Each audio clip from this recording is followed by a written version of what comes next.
putting it on the ground. So what we want here is we're building what we call a sustainable village. So in a nutshell, this village will be what Zimbabwe will, that this is the outlook of what Zimbabwe will be in 20 years time. Zimbabwe will look like this. Every village will look like this. But there's only one catch in what I'm trying to tell you. There has to be a consensus.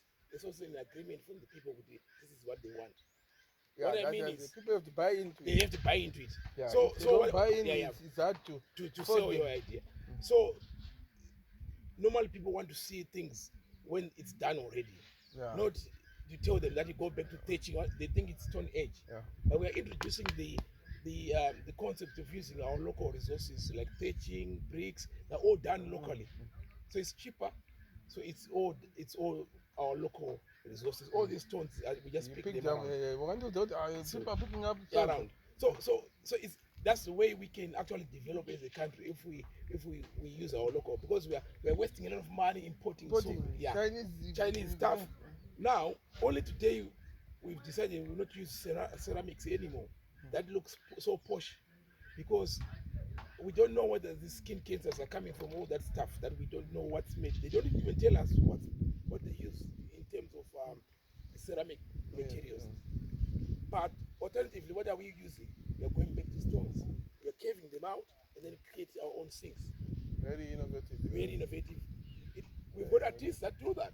So why not pay our own guys to do it? You need 6, 7 sinks. Yeah. You look for 7 stones. Yeah, 7 stones. Kevin, yeah. So that's the whole thing. Drill them. And all done. Collect them up, and we've been artists that we will pay, and we have created employment. So if we import from China, what are we doing? We're using the little resources of the US dollar that we have, to import, and then we could use that money for something else. Pay your own guys to do it. And the local guys are doing they're doing better, and they look nice. So they will actually just polish the inside, they leave the outside rough. Then it looks original. So we have to sell that to people, because people like flash stuff. So we are not doing flash stuff. We're only doing what our elders used to do and our ancestors used to do. So we're going back to the old concepts, and then we try and polish them up. The standard is up, obviously, but we are going back. This place is, we call it the Great Enclosure. It comes from the Great Zimbabwe concept. Yeah, that's the This is where you sit in relax and have wine. Unfortunately, we haven't got wine here. We just have this soft drink. That's the whole. In nature as well, we've what we call bed bath. We put them all over. So the birds come and nest in here, and they fly, and it's quite therapeutic in having nature surrounding you. So we want this to be duplicated elsewhere. This concept everywhere, so that people actually realize that you can make the best of the little that we have, instead of trying to have a flashy lifestyle that we end up losing a lot of money. Maybe they'll think you're being flashy like this, but I think you have to teach them that this is not being flashy. I'm utilizing all wasted railways, taking up the stones. So there's nothing really important on this place. Nothing. We don't want to do that. So in future, the policymakers might buy it and say, actually it's good, because we are going to create what we call microeconomic sort of environment, where the local villagers will also benefit the downstream of what we'll be doing here. Especially the cottages. If someone wants to build this bedroom, because copies you copy and builds a cottage like that by his house. But not only that, so who would make a cup of tea for those people staying here? Who would make the beds? It's the local people. So it's sort of employment.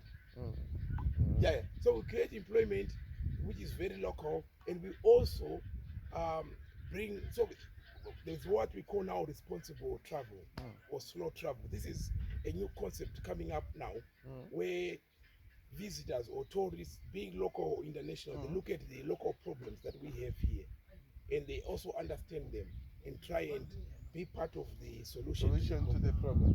Yes, if it's water, they'll say, well, we can also come together as a big family and drill a borehole for you. If it's poaching, let's have alternative ways of making money other than hunting it. So our problems become the world problems, and we share. It becomes lighter. I see where you're coming from. Yeah? So, but people have always been thinking of land for agriculture, but there are other ways of trying to earning out of land. Yeah. Yeah, and this can stay for a longer time. For a longer time. Because it doesn't damage the original ground. Yeah, yeah. Generally, you're conserving it. Yeah, yeah.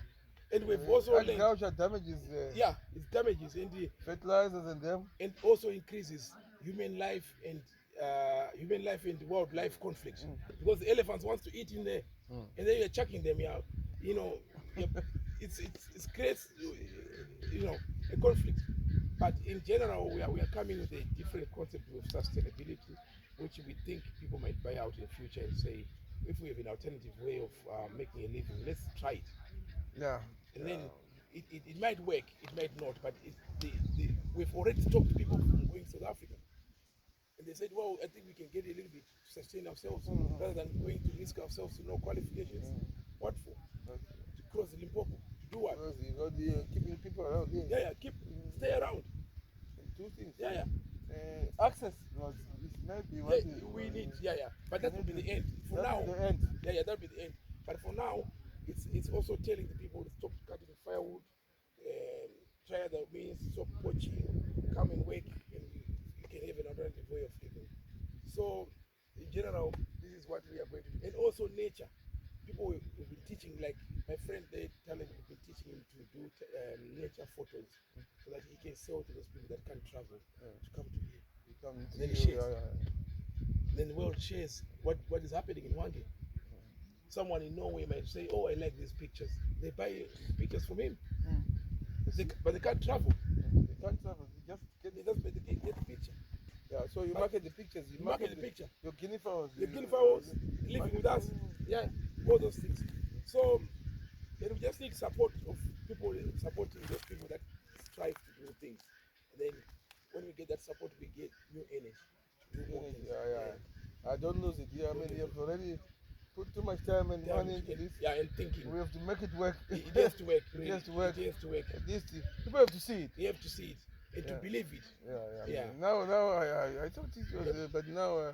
No. We haven't seen anything. We want it to be a model for other people to learn, to emulate. Yeah. And then they can pick up one or two things. And they're going to apply to wherever they go. Yeah. But we've made mistakes, but we can share those mistakes so that the next person doesn't fall in the same pit. Doesn't make the same mistake. Yeah. So there we are. So anyway, thanks for having me on this. You're trying hard. Yeah. We support you. Yeah. We'll be passing through every other time. And then we check out how the guys are doing. Yeah. Yeah. Thanks, everybody. And I'll show you this other challenge.